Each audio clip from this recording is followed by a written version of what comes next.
Welcome students to the lecture on circles. In this lecture we will see tangents to a circle and what are different terminologies relevant to the tangents and some relevant results. And finally we will see certain problems which are related to tangents and related results.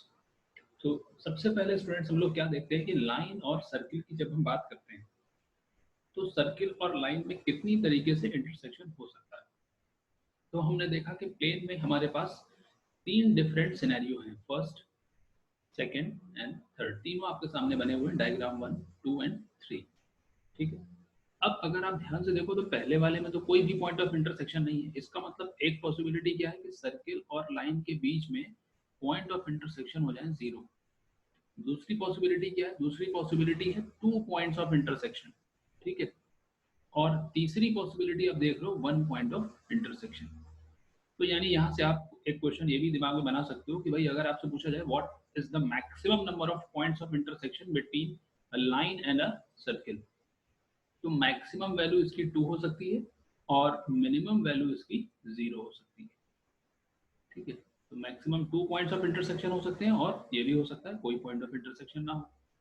अब इस scenario में lines का कुछ नाम भी रख दिया जाता है। अगर कोई लाइन इस तरह का बिहेवियर रखती है यानी दो पॉइंट्स उसके इंटरसेक्शन के आते हैं तो उसको हम लोग क्या बोलते हैं? उसको हम लोग बोलते हैं सेकेंड। ठीक है। तो इसके जो दो पॉइंट्स होते हैं वो सर्किल पे लाई कर रहे होते हैं और ये लाइन होती है। अगर आप इसी को लाइन सेगमेंट बना लो यानी अगर आप इसके सिर्फ वो पॉइंट्स ले लो जो सर्किल पे आ रहे हैं तो सेकेंड से आपको मिल जाता है कॉर्ड। तो यानी सेकेंड और कॉर्ड आपस में भाई बहन है। ठीक है।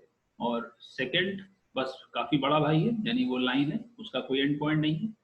और कॉर्ड जो है वो एंड पॉइंट होता है और interestingly its end points are on the circle. ठीक है। और जो पहली वाली लाइन है ये हमारे किसी काम की नहीं है बिकॉज इसमें कोई इंटरेस्टिंग केस नहीं है। तीसरा वाला जो आपका फिगर है, थर्ड वन, ये भी काफी इंटरेस्टिंग है बिकॉज इस केस में अगर आप देखो तो लाइन जो है वो सर्किल को जस्ट एक पॉइंट पर मीट कर रही है यानी टच करके जा रही है। तो यहाँ पर हमारे पास क्या हो जाता है? इस लाइन को हम लोग बोलते हैं टेंजेंट टू अ सर्किल। ठीक है। टेंजेंट बोला जाता है और ये जो आपका पॉइंट ऑफ कांटेक्ट होता है this is called point of contact और पॉइंट ऑफ टेंजेंसी। तो टेंजेंट को देखने के कई तरीके होते हैं। एक तरीका ये होता है कि जब आप सपोज करो ये सेकंड को किनारे लेके जाओगे तो सेकंड धीरे धीरे मूव करता जाएगा और एक ऐसा पॉइंट आएगा कि ये पॉइंट ए इधर मूव करेगा और पॉइंट बी भी इधर मूव करेगा। तो अल्टीमेटली जैसे ही ये सर्किल की बाउंड्री पे पहुंचेगा ए और बी कोइंसाइड कर जाएंगे। तो सेकंड को लिमिटिंग केस यानी special case of a second को टेंजेंट भी बोला जाता है। तो टेंजेंट वो पॉइंट वो लाइन है जो सर्किल को एक पॉइंट पर मीट करती है, सेकंड दो पॉइंट पर मीट करती है। Chord is a line segment which has its end points on the circle. ठीक है। अब हमारी टर्मिनोलॉजी तैयार हो गई, हम लोग रिजल्ट्स को देख सकते हैं नाउ। टर्मिनोलॉजी में पॉइंट ऑफ कांटेक्ट आपको पता चल गया, आपको टेंजेंट पता चल गया। ठीक है। तो टेंजेंट और सर्किल के बीच में जो कॉमन पॉइंट होता है that is called the point of contact. अब हमारा पहला रिजल्ट आ जाता है जो बहुत इंपॉर्टेंट रिजल्ट है प्रॉब्लम्स में भी और कॉन्सेप्चुअली भी। Tangent at any point of a circle is perpendicular to the radius through the point of contact. ठीक है। आपने ये बना लिया सर्किल। ठीक है। और इस पे आपने एक टेंजेंट बना लिया, सपोज करते हैं ये कांटेक्ट का पॉइंट है इसका। Let us call the centre as O और ये जो पॉइंट ऑफ कांटेक्ट है उसको हमने ए बोल दिया। अब आपने ओ से ए पर रेडियस ला करके रख दिया तो ये जो रेडियस हो जाएगा ये टेंजेंट लाइन के परपेंडिकुलर होता है।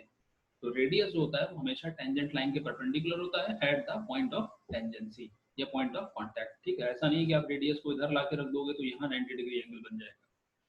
तो रेडियस को जब आप टेंजेंट से मीट कराओगे on the point of contact या at the point of tangency तभी वो परपेंडिकुलर होगा। तो ये हमारा पहला रिजल्ट था। अब आते हैं हम लोग अपने सेकंड रिजल्ट पे। सेकंड रिजल्ट से पहले कुछ हमको इंटरेस्टिंग चीजें देखनी होंगी नाउ। अब आपने जब पहले देख लिया कि कितने तरीके से हमें टेंजेंट्स बन सकती है, सेकंड बन सकती है और कोई भी इंटरसेक्शन नहीं हो सकता। अब क्वेश्चन ये आता है कि भाई टेंजेंट के केस में क्योंकि हम इंटरेस्ट ले रहे हैं सो अगर हमारे पास कोई पॉइंट दिया गया, ठीक है, एक पॉइंट दिया गया, पॉइंट और एक सर्किल दिया गया। अब ये पॉइंट और ये सर्किल कितने टेंजेंट्स बना सकते हैं? यानी कितने ऐसे लाइन होंगे जो सर्किल के लिए टेंजेंट हो और गिवन पॉइंट से पास हो रहे हैं। तो आप देख रहे हो आपके सामने डायग्राम्स बने हुए, डिफरेंट केसेस हैं। देखो पॉइंट क्या था, when the point P is inside, ये पॉइंट है आपका इनसाइड द सर्किल, ठीक है, इनसाइड द सर्किल। तो टेंजेंट्स कितनी हो गई, टेंजेंट्स हो गई 0, क्योंकि जो भी लाइन इस पॉइंट P से पास होगा वो सर्किल को 2 पॉइंट पे काट देगा, सो देयर आर 0 टेंजेंट्स। अच्छा पॉइंट P जो है वो आपका बाहर निकलने लगा, उसको लगा कि भाई यहाँ तो कोई टेंजेंट बन ही नहीं, निकलते निकलते वो आ गया सर्किल के बाउंड्री पर, यानी P is on the circle, ठीक है। अब ये सर्किल पर आ गया, ऑन द सर्किल में टेंजेंट्स कितनी बनेगी, ऑन द सर्किल में टेंजेंट बनेगी 1, so there is only 1 possible tangent. अब तीसरा सिनेरियो हो सकता है जब के पॉइंट P निकल करके बाहर आ गया, सो this is called outside the circle. तो आउटसाइड द सर्किल में आपके पास नंबर ऑफ टेंजेंट्स हो जाएंगी 2, ठीक है। तो ये देखो क्या हमने सीखा इसमें, हमने ये सीखा कि जब भी हमारे पास पॉइंट है तो number of tangents from the point on the circle depend करता है position of the point with respect to the circle. Circle के अंदर अगर पॉइंट है टेंजेंट्स कोई भी नहीं बनेगी, सारी लाइन सेकेंड होगी। सर्किल के ऊपर आ गया तो एक ही टेंजेंट बनेगी, सर्किल के बाहर चला गया तो 2 टेंजेंट बनेगी। यानी सीधे सीधे अगर आपसे पूछा जाए कि भाई सर्किल और पॉइंट के बीच में टेंजेंट्स की पॉसिबिलिटीज क्या हैं, तो आप क्या बता सकते हो, आप बता सकते हो कि भाई ये मैक्सिमम 2 हो सकता है और मिनिमम 0 हो सकता है। Okay, that depends on the position of the point with respect to the circle. अब स्टूडेंट्स हम लोग बात करेंगे लेंथ ऑफ द टेंजेंट की। जैसे आपने देखा कि बाहर अगर हमें सर्किल के कोई पॉइंट दिया गया है तो उस पॉइंट से जो पॉइंट ऑफ कांटेक्ट होता है इतने पार्ट में जो टेंजेंट होती है, इस सेगमेंट की लेंथ क्या होती है। सेगमेंट का मतलब क्यों, देखो पूरी टेंजेंट लाइन की तो हम बात नहीं करेंगे, वो उसका लेंथ तो इनफाइनाइट है, बट टेंजेंट लाइन की अगर हम बात ना करके segment of the tangent line की बात करें, यानी PT की लेंथ की बात करें, तो PT की लेंथ जो है वो इंटरेस्टिंग है। PT की लेंथ अगर आप निकालना चाहो तो आपको पता चलेगा कि PT की लेंथ जो हम निकालेंगे वो तो पाइथागोरस थ्योरम से आप निकालोगे, आपको रेडियस पता चल गया, ठीक है, और आपने लेंथ निकाल दिया OP का, ठीक है, डिस्टेंस ऑफ द पॉइंट आपको पता है ओरिजिन से कितना है। अब अगर आप सपोज करो यहाँ से दूसरा भी टेंजेंट बना लो, सपोज करो ये आपका सेकेंड टेंजेंट हो गया, वो PT है और ये PR है, तो जितने भी टेंजेंट्स इस पॉइंट से बन सकते हैं सबका लेंथ क्या होगा, इक्वल होगा। तो PT is equal to PR, ठीक है। तो length of the segment of the tangent from the external point and the point of contact, ये होता है लेंथ ऑफ द टेंजेंट। और ये सारे टेंजेंट्स में यानी 2 टेंजेंट जो बनेंगे दोनों का लेंथ आपका सेम होता है, तो एक्सटर्नल टेंजेंट्स का लेंथ इक्वल होता है। लेंथ निकालने का तरीका बता दिया आपको कि राइट एंगल ट्रायंगल का कॉन्सेप्ट आप यूज कर सकते हो यहाँ पर, क्योंकि आपका रेडियस जो होगा वो परपेंडिकुलर होगा टेंजेंट सेगमेंट के। अब हम लोग इसी को पहले रिजल्ट के फॉर्म में देख सकते हैं, this is the first result. यहाँ पर हमारे पास पहला रिजल्ट आ गया, the length of the tangents from an external point to a circle are equal, ठीक है। एक्सटर्नल पॉइंट से बनने वाली दोनों टेंजेंट्स की लेंथ जो होती है किसी भी सर्किल पर वो इक्वल होती है, ठीक है। Now moving on to the next important, अब हमारा अगला रिजल्ट है, ये आपके कैलकुलेशन को बहुत ज्यादा सिंपल कर देगा बहुत सारी प्रॉब्लम्स। इस रिजल्ट में आपको बोला गया है angles in alternate segments are equal, ठीक है। तो ऑल्टरनेट सेगमेंट में आपने ऑलरेडी पहले देख चुके हैं लेक्चर्स में कि जब हम सर्किल में सेगमेंट बनाते हैं तो angles in the same segment are equal वाला कॉन्सेप्ट आपने पढ़ा हुआ है। अब ये ऑल्टरनेट सेगमेंट क्या होता है, तो ये डायग्राम आप देख रहे होगे, इसमें आपके पास क्या है, आपके पास ये है टेंजेंट लाइन, ये हो गया आपका टेंजेंट लाइन। अब टेंजेंट लाइन के साथ एक बना हुआ है कॉर्ड, सपोज करो उसको हम बोलते हैं AB, ये है आपका कॉर्ड AB। कॉर्ड AB और टेंजेंट से आपको मिला एक एंगल X, ठीक है। अब आपने देखा कि AB जो कॉर्ड है वो सर्किल को 2 सेगमेंट में डिवाइड कर रहा है। एक सेगमेंट आपका ये हो गया, माइनर सेगमेंट लग रहा है जो यहाँ पर, और एक सेगमेंट आपका ये हो गया जो मेजर सेगमेंट लग रहा है यहाँ पर। अब जो माइनर सेगमेंट है यानी सेगमेंट 1 है वो बन रहा है एंगल X की तरफ, तो ऑपोजिट सेगमेंट जो होगा उस पर सपोज करो ये कोई पॉइंट आपने ले लिया P। अब ऑपोजिट सेगमेंट पर कॉर्ड AB से बनने वाला कोई भी एंगल ऑल्टरनेट सेगमेंट का एंगल कहलाएगा। तो यहाँ पर आपके पास जो एंगल APB है इसकी वैल्यू इक्वल हो जाएगी एंगल X के। ओके, तो ये APB is called the alternate segment angle, और ऑल्टरनेट सेगमेंट एंगल जो होते हैं they are always equal. Now students, we have a question from AMU previous year exams. इसमें एक डायग्राम दिया गया है और उसमें दो टेंजेंट्स आपको दिए गए हैं, and the two tangents are subtending an angle of 110 degree on the center. तो बताया गया कि एंगल PTQ क्या होगा, यानी आपको ये एंगल पूछा गया. तो अब आप सिंपली जानते हो कि भाई ये जो हमारे पास है OPTQ, ये है क्वाड्रिलेटरल, दिस इज क्वाड्रिलेटरल, ठीक है. और आपके पास ये भी पता है आपको कि जो एंगल P है और एंगल Q है, ये दोनों राइट एंगल है, दीज आर राइट एंगल्स, क्योंकि टेंजेंट और ये है आपका रेडियस. तो रेडियस जो होगा वो टेंजेंट के परपेंडिकुलर हो जाएगा. दो एंगल 90 डिग्री हो गए, तीसरा एंगल आपको 100 दिया गया. So the third angle T is equal to 360, जो कि इसके सारे एंगल्स का सम होगा, -90 -90 एंड -110. ठीक है, तो 90 एंड 90 और 110 आपने सब्ट्रैक्ट किया, तो आपको एट द एंड क्या मिलेगा, 360 माइनस 90, 180 में से 110 चला गया तो आपका बचा 70 degree. So the correct answer is 70 degree. तो यहाँ पर देखो आपने क्या यूज किया, यहाँ पर आपने दो प्रॉपर्टी यूज किया, एक तो angle sum property of the quadrilateral, और दूसरा आपने यूज किया रेडियस जो होता है वो टेंजेंट के परपेंडिकुलर होता है eight the point of contact.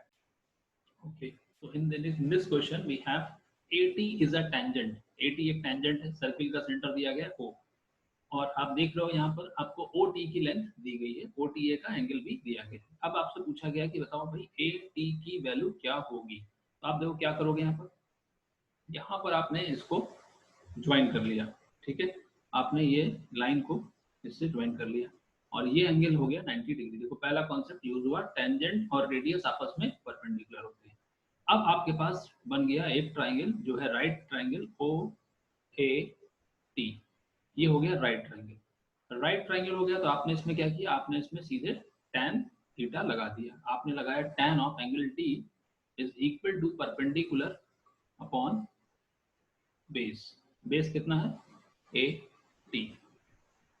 अब सवाल ये है कि भाई हमें तो पता नहीं है, OA भी नहीं पता है और AT भी नहीं पता है, तो tan T का यूज हम करें, ये यूजफुल नहीं लग रहा है. फिर क्या कर सकते हैं, फिर हमारे पास ऑप्शन है sine of T. Now sine of T is again perpendicular, ठीक है, परपेंडिकुलर हो जाएगा. परपेंडिकुलर आपका क्या हो गया, OA हो गया, और दूसरा क्या हो गया आपका, दूसरा आपका हो जाएगा OT. Again this is not useful because it does not contains AT. तीसरा आपके पास आ गया cos T.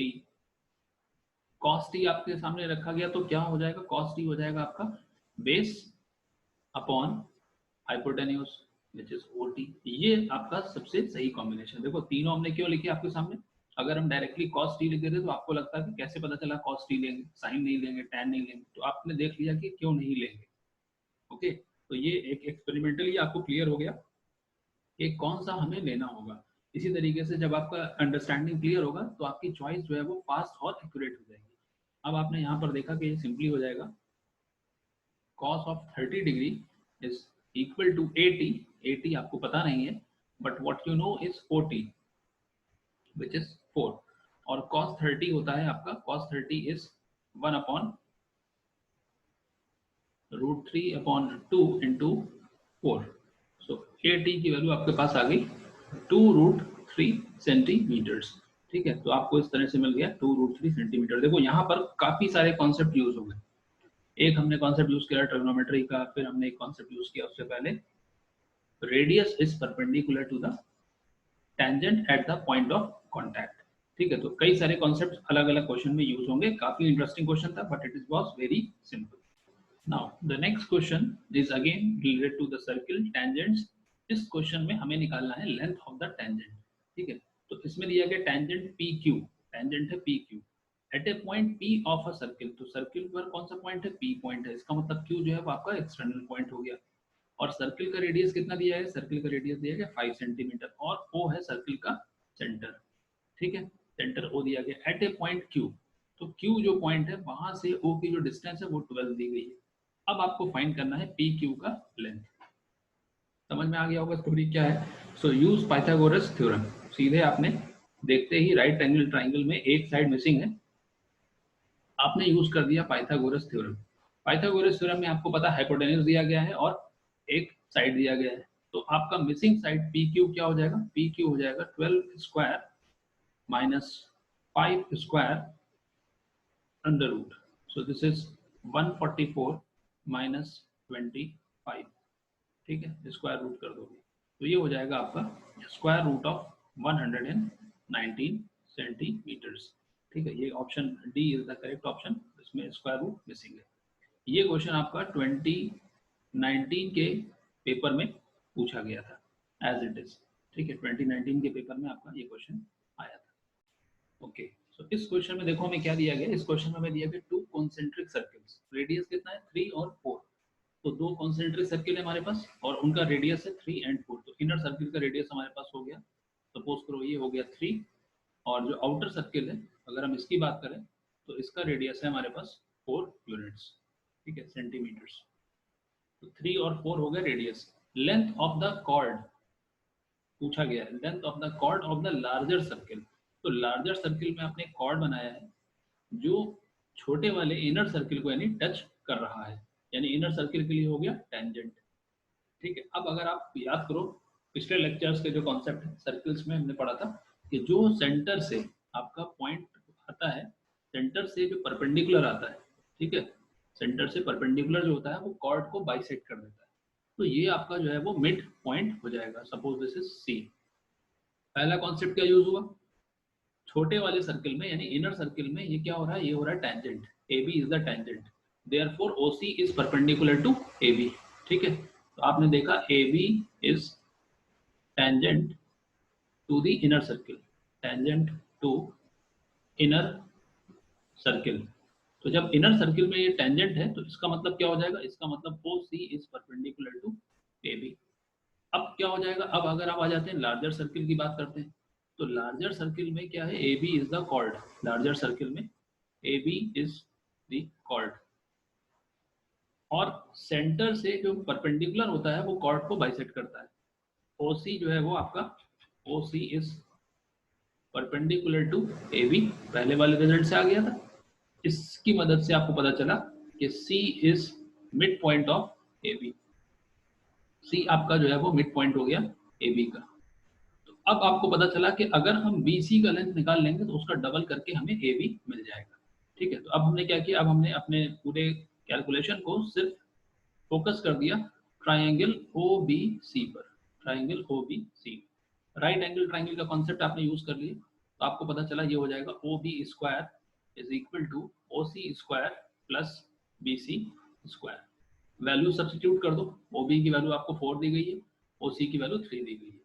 सब्सटीट्यूट करने के बाद आपको मिलेगा B C is equal to 4 square minus 3 square. तो 4 स्क्वायर होता है 16 माइनस 3 स्क्वायर, तो 4 स्क्वायर 16 में से आपका चला गया 9, तो बचा 7, तो ये हो जाएगा रूट 7।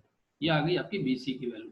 तो इसका मतलब टोटल ए बी कितना हो जाएगा, A B is equal to 2 B C, A B is equal to 2 B C, यानी कि करेक्ट आंसर आपका हो जाएगा 2 टाइम्स रूट 7। ठीक है, देखो यहाँ पर एक चीज और ध्यान रखना है, ऑब्जेक्टिव एग्जाम के लिहाज से बच्चे जल्दी में होते हैं, तो जल्दी में क्या गलती हो सकती है कि हमने देखा 7 आया और ये भूल गए कि डबल करना था, तो हमने रूट 7 पे टिक कर दिया। ये मिस्टेक हो जाती है कभी कभी, और इसीलिए ऐसे ऑप्शंस भी देते हैं ट्रैप करने के लिए। Students, in this question we have two chords PQ and QR of equal length 6 centimeter, and the radius of the circle is 5 centimeter. Then the third chord which is found by joining P and R, P और R को जो join करके chord बन रहा है उसका हमें length बताना है। तो आप देख रहे हो डायग्राम हमारे सामने है, हमने पी क्यू और क्यू आर ड्रॉ कर लिया 6 सेंटीमीटर का, सेंटर सर्किल का हमने ओ मान लिया। ठीक है, तो सर्किल का सेंटर ओ मान लिया और उसके बाद हमने पी आर जो कॉर्ड है उसको ड्रॉ कर लिया है, सेंटर से हमने उस पर परपेंडिकुलर बनाया, और आप देख रहे हो हमने इसको स्ट्रेट लाइन लिया। तो ये आपको सोचना होगा कि Q A is a straight line. ठीक है, क्यों होगा ये भी आपको सोचना है, Q A is a straight line.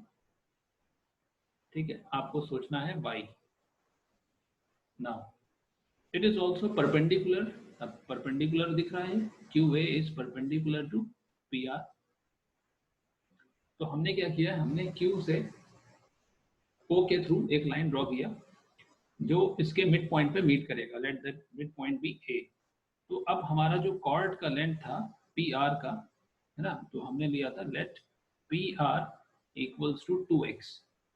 P R का वैल्यू हमने 2x लिया था। तो इसका मतलब इसके दो पार्ट्स इक्वल इक्वल डिवाइड हो जाएंगे, क्योंकि क्या होता है सेंटर से जो परपेंडिकुलर होता है वो कॉर्ड को डिवाइड कर देता है। तो हमारे पास एक पार्ट है पी ए और दूसरा पार्ट है हमारा ए आर। ये दोनों की वैल्यू x हो जाएगी। ठीक है, दोनों की वैल्यू भी हमारे पास x हो जाएगी। अब हमें क्या करना है, अब हमें देखना है पी ए और ए आर तो हमें मिल गया, x और x दोनों की लेंथ हो गई। रेडियस आपको पता है 5।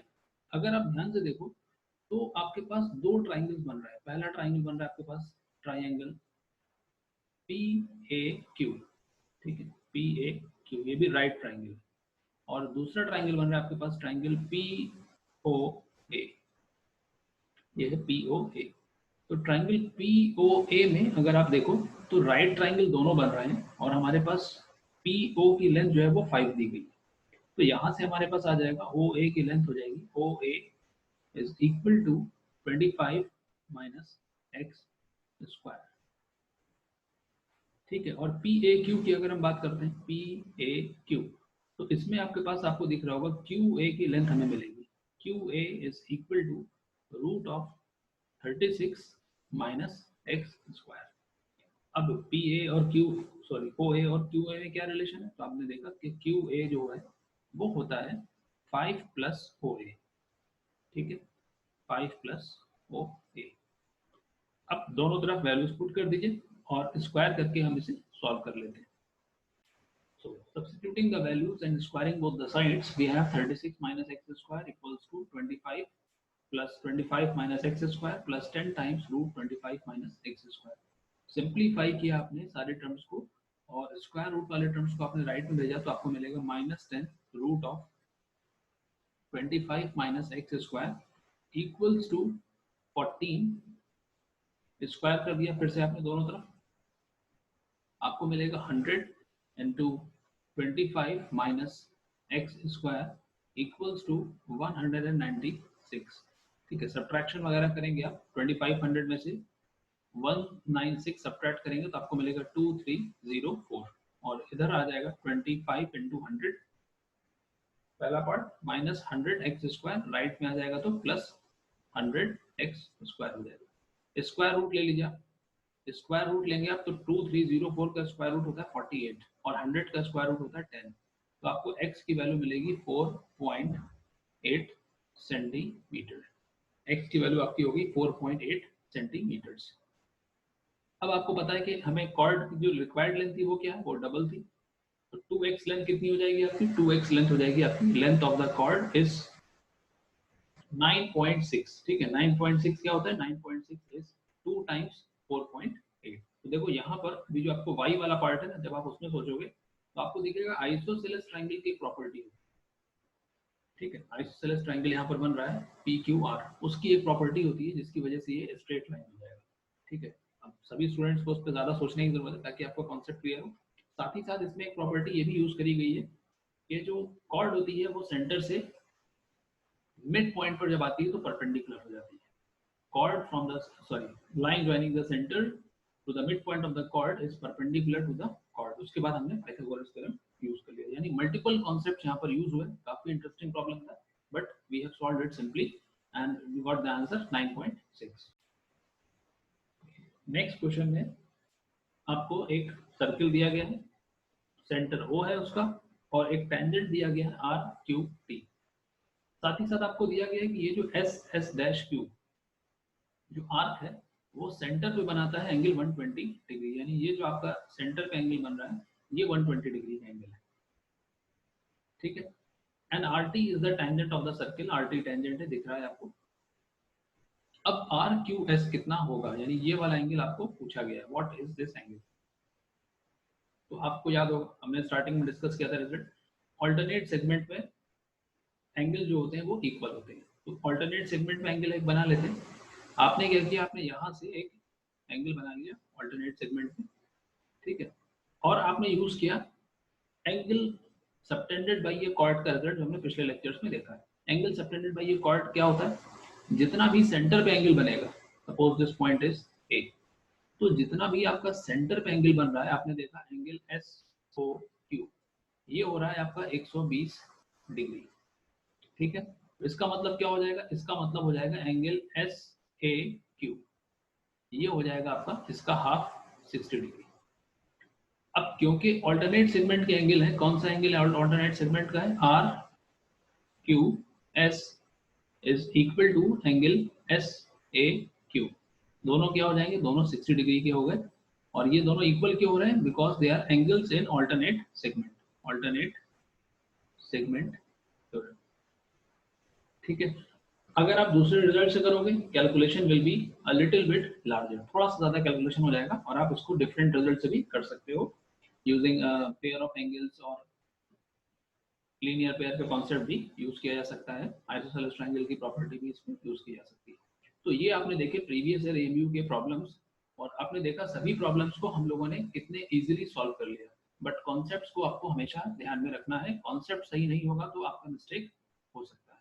Thanks to all of you for listening the